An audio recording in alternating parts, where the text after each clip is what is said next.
बिस्मिल्लाहिर्रहमानिर्रहीम। अस्सलाम-ओ-अलैकुम। Welcome to my channel. उम्मीद है सब खैरियत से होंगे।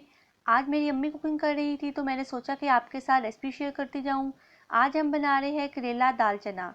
बहुत ही आसान और सिंपल रेसिपी है। तो चलिए रेसिपी की तैयारी की तरफ। सबसे पहले हम एक कुकर में ऑयल लेंगे 1 कप। ऑयल डालने के बाद इसमें जाएगा सब्ज़ प्याज।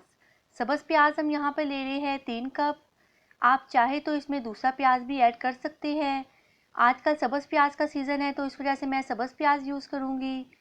प्याज डालने के बाद आपने इसको अच्छे से फ्राई करना है। हम यहाँ पे इसको ज़्यादा कुक नहीं करेंगे, बस आपने इसको 2 से 3 मिनट मीडियम फ्लेम पे इसको फ्राई करना है। जब आप देख लें कि आपका प्याज अच्छे से फ्राई हो जाए तो इसमें जाएगा नमक 1 टेबल स्पून, लाल मिर्चों का पाउडर 1.5 टेबल स्पून, हल्दी पाउडर 1/2 टेबल स्पून। ये सारे मसाले आपने प्याज में डाल के इसकी अच्छे से भुनाई करनी है। फिर साथ ही इसमें हम शामिल करेंगे पानी 2 से 3 टेबल स्पून। पानी डालने के बाद मसाले को अच्छे तरीके से भुनें। फिर इसमें जाएगा 2 टमाटरों का पेस्ट, 1 टेबल स्पून अदरक पेस्ट और 3 से 4 टेबल स्पून इसमें जाएगा सब्ज़ मिर्चों का पेस्ट। आप यहाँ पर फ्रेश पेस्ट बना के भी यूज़ कर सकते हैं। हमने पेस्ट बना के फ्रीज़ की हुई थी तो वही हम यहाँ पे यूज़ करेंगे।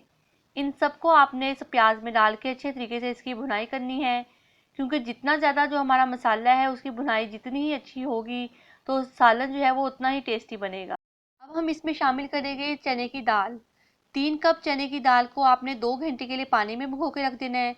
फिर उसके बाद इसका पानी निकाल के इसको शामिल कर देना है प्याज वाले मसाले के अंदर और इसकी 5 से 7 मिनट अच्छे से भुनाई करनी है। साथ साथ आप इसमें थोड़ा थोड़ा पानी भी ऐड करते जाइएगा ताकि जो हमारी दाल है वो नीचे ना लगे। जब आप देख लें कि दाल की अच्छी तरह से भुनाई हो चुकी है तो हम इसमें शामिल करेंगे 3 गिलास पानी। पानी डालने के बाद आपने इसको अच्छे तरीके से मिक्स करना है। अब हम इसका यहाँ पे चला देंगे वेट आपने तकरीबन 7 मिनट चलाना है ताकि जो हमारी दाल है वो अच्छी तरीके से गल जाए। दाल को हमने इतना गलाना है कि ये गल जाए लेकिन मैश ना हो। उसके बाद इसमें शामिल करेंगे करेले। 1 किलो करेलों को मैंने नमक लगा के रख दिया था।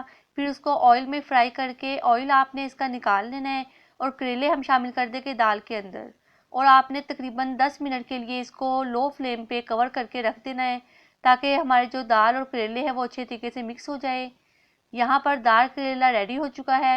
इसमें शामिल करूँगी 1 टेबल स्पून धनिया पाउडर और 1 टेबल स्पून गरम मसाला पाउडर और इसको अच्छी तरह से मिक्स करके फ्लेम को ऑफ कर दूँगी। हमारा मज़ेदार घर का बना दाल चना करेला तैयार हो चुका है। यहाँ मैंने इसको डिश आउट करके इसकी गार्निश सब्ज़ मिर्च के साथ की है।